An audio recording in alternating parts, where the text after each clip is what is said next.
सभी दरबार के जो भक्त हैं, शिष्य हैं, बाबा की कृपा से आप और आपके परिवार के सदस्य स्वस्थ होते हैं, शारीरिक, मानसिक और आध्यात्मिक रूप से स्वस्थ होते हैं, तो फिर दीक्षा के में भाग ले पाते हैं। ऐसे ही पुरातन काल में ऋषि मुनियों के द्वारा, महर्षियों के द्वारा, गुरुओं के द्वारा जब भी दीक्षा दी जाती थी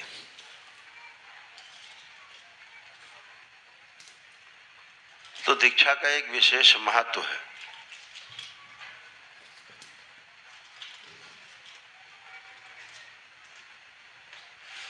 दीक्षा का मतलब सिर्फ इतना नहीं है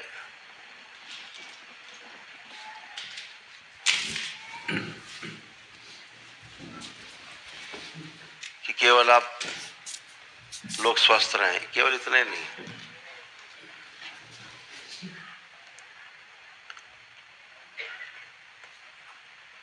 दीक्षा का अर्थ होता है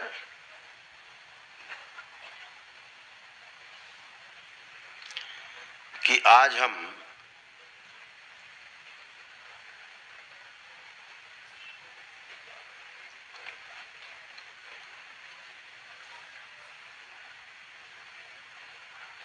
अपने जीवन के उस चरण में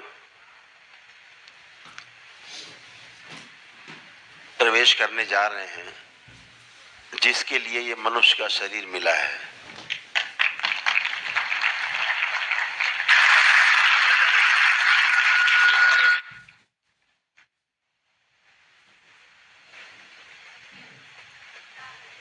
बहुत ही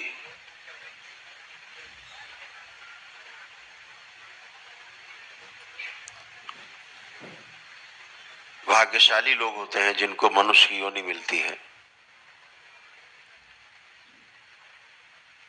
लेकिन देखने में ये आता है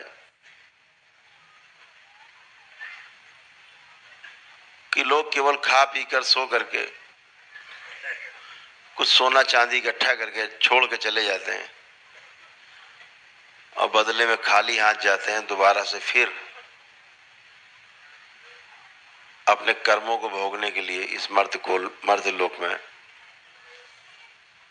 तमाम अनेक योनियों में जन्म लेना पड़ता। फिर पता नहीं कब मनुष्य योनि मिलेगी, इसका कोई भी उपाय है नहीं। बहुत सौभाग्यशाली हैं आप लोग जो आपको शरीर के रूप में एक ऐसा यंत्र मिला है जिसके तार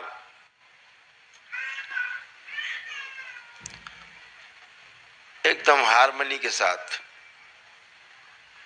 जैसे वीणा के तार कसे जाते हैं जिससे सुर निकले, तो तार या तो बहुत ढीले होते हैं या तार बहुत कसे होते हैं वीणा के, तो सुर नहीं निकलता, संगीत नहीं बनता। तो दीक्षा का यही उद्देश्य है कि आपके जो शरीर रूपी यंत्र है उसके ढीले या ज्यादा कसे तार को संतुलित कर दिया जाए ताकि आपके अंदर से सुर निकले और अगल बगल के लोग सुन करके आनंदित हो, आपको भी आनंद मिले, परिवार को भी मिले, समाज को भी आनंद मिले और पूरी सृष्टि आनंद से भर जाए। और जब सृष्टि आनंद से भर जाती है तो फिर आप आनंद से भरे बिना नहीं रह जाते, आप भी आनंद से भर उठते हैं। इसीलिए शरीर को ट्यून किया जाता है। दीक्षा के द्वारा संतुलन पैदा किया जाता है। कहा गया कि गुरुर् ब्रह्मा गुरुर् विष्णु गुरुर्देवो महेश्वर गुरुर् साक्षात परब्रह्म तस्मै श्री गुरुवे नमः। 3 गुण बताए गुरु के। ये ब्रह्मा विष्णु महेश की तारीफ नहीं हो रही इस श्लोक में, गुरु का गान हो रहा है, गुरु का गुणगान हो रहा है। 3 विशेषताएं गुरु की बताई। गुरुर् ब्रह्मा गुरुर् विष्णु गुरुर्देव महेश्वर, 3 विशेषताएं। यानी जब आप गुरु के समक्ष जाते हैं तो गुरु आपको परिवार की परंपरा से तोड़ता है, परिवार की परंपरा से तोड़ करके आपका अलग डीएनए का ऊर्जा पथ बनाता है। अर्थात आपके पितरों को मुक्ति देकर और आपके डीएनए के ऊर्जा पथ को शुद्ध करता है। और जब वह ऊर्जा पथ शुद्ध हो जाता है तब आपको अपनी गुरु परंपरा के ऊर्जा पथ से जोड़ देता है। जो गुरु परंपरा का डीएनए का ऊर्जा पथ है वो पूर्ण गुरु का ऊर्जा पथ है। तो एकदम शुद्धता और पवित्रता के साथ आप उस ऊर्जा में जुड़ पाते हो।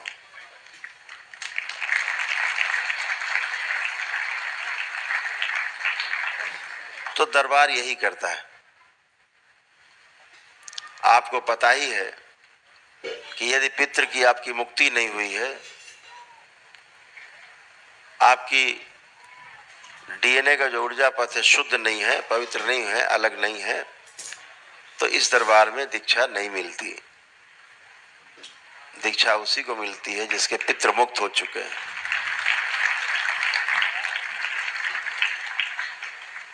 जिनके काल सर्प दोष कट चुके हैं, जिनकी सभी रोगी नकारात्मक स्मृतियां पितरों की नष्ट हो चुकी है। तो पहला पड़ाव आपने पार किया शरीर के रूप में और मन के रूप में, दोनों शुद्ध हुए, पवित्र हुए। तो जब ये शुद्ध और पवित्र हो जाते हैं तो फिर आप इस लायक बनते हैं कि दीक्षा के लिए आगे बढ़ें। तब गुरु आपको आपकी परिवार की परंपरा से काट के, जहां तमाम झंझट है, आपको अपनी गुरु परंपरा में जोड़ देता है।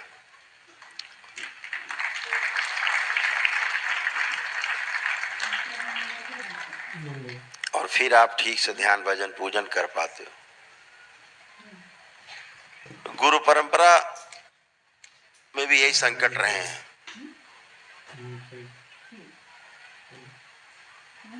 पुरातन काल में तो ये सब होता था। जो आज आपके दरबार में दीक्षा का जो प्रारूप है, यही प्रारूप पुरातन काल में, प्राचीन काल में ऋषि मुनि इसी प्रकार से दीक्षा देते थे, एकदम शुद्ध करके, पवित्र करके। अभी थोड़ा गड़बड़ हो गया है। बहुत सी गुरु परंपराओं में वेलकम,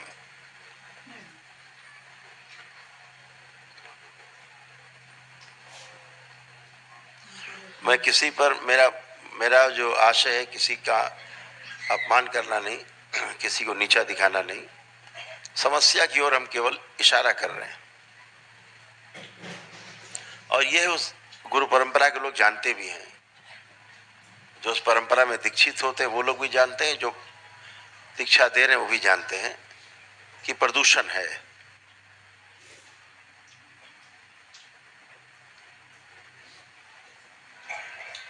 जो भी आए चले आओ, सबको दीक्षा दे दी, माला पकड़ा दी, लो पकड़ो, नाम दे दिया। मुक्ति न पितरों की हुई, न काल सर्प दोष कटे, न पितरों की स्मृतियां नष्ट हुई, न शरीर के रोग कष्ट गए, न परिवार के सदस्यों के रोग कष्ट गए,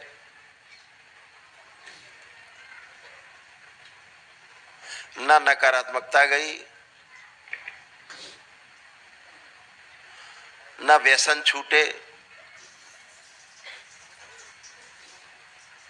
और दीक्षा दे दी।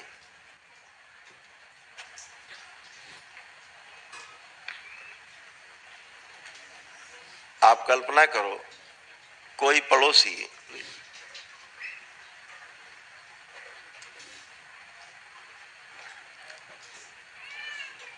आपसे दूध मांगने आया कि भैया हमारे घर में चाय बनाने के लिए दूध नहीं, जरा दूध दे दीजिए, और कोई पात्र लेके आए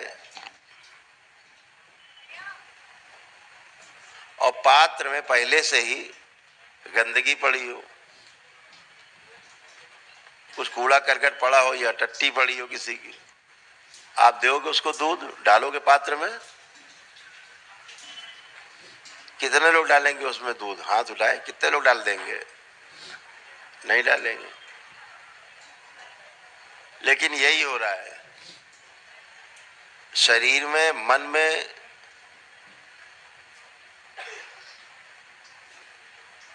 और धार्मिकता में, सब में कूड़ा करकट पड़ा हुआ है। ऊपर से दीक्षा दे दो, अच्छी चीज दे दी आपने, अब वो अच्छी रहेगी खराब हो जाएगी? खराब हो जाएगी, सब खराब हो जाएगा। अच्छा मान के खराब को हमने स्वीकार कर लिया तो खराब ही रहेगा। ये परंपराओं में हो रहा है।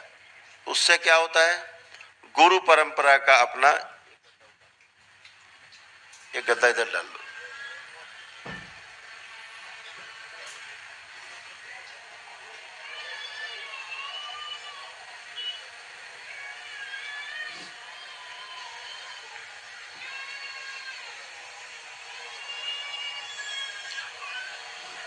तो इससे क्या निकला कि ऐसे तमाम लोग जो शारीरिक, मानसिक और आध्यात्मिक रूप से बीमार हैं और उन्हें दीक्षा दे दी गई, तो गुरु परंपरा में उनके डीएनए के ऊर्जा पथ से जुड़ गए बीमार आदमी। जैसे आप अपने डीएनए में 4 लोग रखते हो, 5वां जिसे आप नहीं चाहते, खराब है वो, उसको भी जोड़ लो, तो कष्ट होता है कि नहीं होता है? होता है कष्ट। ऐसे ही गुरु परंपरा है वो भी, उसमें अगर 10 बीमार लोग आ गए, 100-200 बीमार लोग आ गए, तो बाकी सबको कष्ट उनसे होगा। जैसे इतने लोग यहाँ शुद्ध बैठे पवित्र, अभी कोई आदमी मैन होल से निकल के पूरा बदबू लेता हुआ पूरा कीचड़ से सन अभी यहाँ के पीछे बैठ जाए आपके, आप उठ के खड़े हो जाओगे, भैया तुम बैठ जाओ, हम हट जा रहे हैं। लेकिन सूक्ष्म जगत में आप देख नहीं पाते कि कितने लोग शामिल हो गए ऊर्जा पथ में, तो उनकी गंदगी से आप प्रभावित होते हो। आप जो रोगी कम थे और ज्यादा रोगी हो जाते हो, जो शारीरिक, मानसिक और आध्यात्मिक रूप से आप गड़बड़ थे और ज्यादा गड़बड़ हो जाते हो। फिर आप सोचते हो ऐसा क्या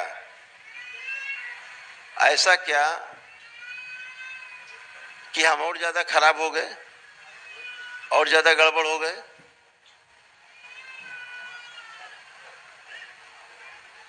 तो वो जो गड़बड़ी होती है वो ऊर्जा पथ में पहले से जो गंदगी है उसमें शामिल होने से और गंदगी आप में आती। तो जो परंपराएं अशुद्ध हैं उनमें जब आज आप जाकर के दीक्षा ले लेते हैं तो और ज्यादा अपवित्र हो जाते हैं। और ये बात जो दीक्षा दे रहे हैं पता लगे उनको भी नहीं पता और आपको भी नहीं पता, संकट बने रहते हैं। तो इसलिए दरबार की जो प्रक्रिया है वो सबसे पहले पितरों को मुक्ति देने की है कि पितृ मुक्ति हो जाए, पितरों की नकारात्मक रोगी स्मृतियों से मुक्ति हो जाए, आपके काल सर्व दोष कट जाएं, आपके रोग और कष्ट चले जाएं शरीरों के। जब आप जप करें तो आपका भोग निकल के कटे, नहीं तो क्या होगा? पितृ पहले से बने हुए हैं, आप दीक्षा लेके बैठ गए और जप शुरू किया, जप तो जप है, तलवार तो तलवार है, भोग कटना चालू। लेकिन किसका भोग कटेगा? जो पहले से बैठा है, पितृ मौजूद है, वो अपना भोग पहले आगे काटेगा। पता लगे वो कैंसर का रोगी था तो आपको वही कैंसर बनने लगेगा तेजी के साथ, उसका भोग आपके शरीर पे कटने लगेगा। आपका तो कुछ हुआ नहीं, आप तो सड़ गए, गल गए, मर गए।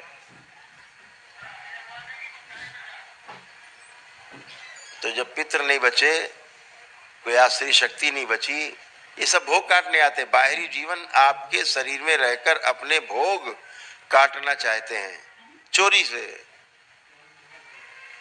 और आप सोचते पता नहीं कौन से आफत फंस गए, अभी तक तो ठीक थे, कौन सी आफत आ गई।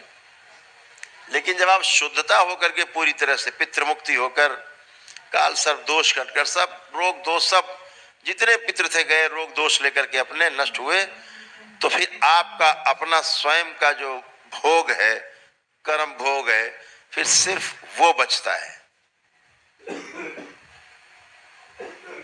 और जब आप जप करते हो, तप करते हो, दरबार से जुड़ते हो, प्रार्थना विनती करते हो, तो आपके वाकई के जो कर्म भोग हैं वो बड़े आराम से धीरे धीरे निकलते हैं, एक एक करके, और कटना शुरू होते हैं और निकल जाते हैं इसी शरीर में, और आपका शरीर बचा रहता है। भोग कट के सब जाते हैं। और नहीं तो ये सब पहले से भरे बैठे, हजारों साल पुराने पितर बैठे, उन्हीं के भोग आप काटते रहते हो, आसुरी शक्तियों के भोग काटते रहते हो, और जिसके लिए जन्म लिया इस शरीर में वो स्वप्न अधूरा रह जाता है। तो ये परंपराओं में हमारे ऋषि मुनि पहले करते थे, जो आज दरबार इस कलयुग में कर रहा है।